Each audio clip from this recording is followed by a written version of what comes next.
Hey, I got done machining the pulley part. Yeah, no, I saw that. Thank you.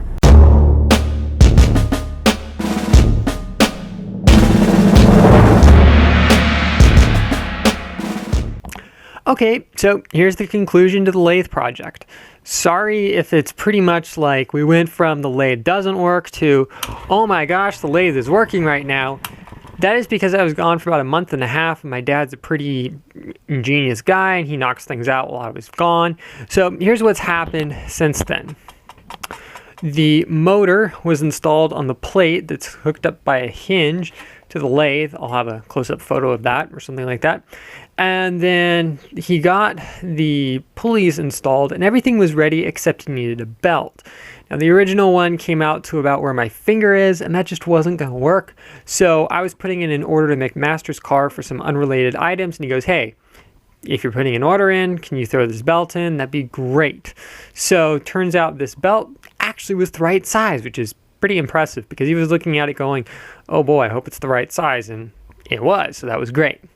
Now, one thing that we did notice once we got the belt on here was that, at least with the way the belt used to be on the motor side, we could not use this lowest setting, therefore we could not use this biggest pulley, and that was obviously a problem because we somewhat need lower RPMs on this machine, and we weren't able to get that. So I went back over to my friend's shop where I cut this pulley, the ID on, and cut off the back of this pulley.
And that's pretty much that. I mean, I do have to say though that the belt conversion seems a lot easier on paper, and it's not crazy difficult to do, but it's definitely not the easiest thing in the world to do either.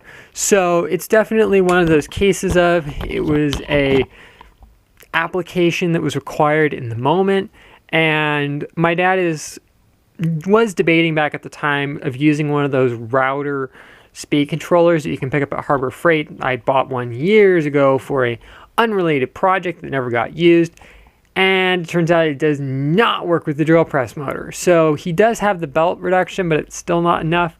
So he's going to see if those little fan dimmers for fans in a house or something like that, they're only like $2 or $3 at the hardware store or something like that.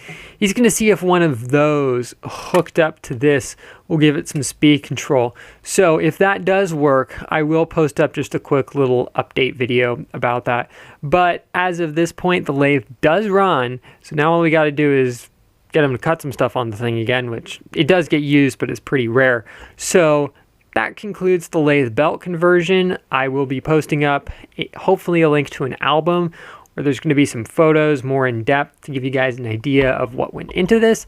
And as always, I hope you guys enjoyed this episode of Make It with Calvin, and I'll see you here next time with more fabbed up stuff from my dad and more stuff from me as always. See you guys later.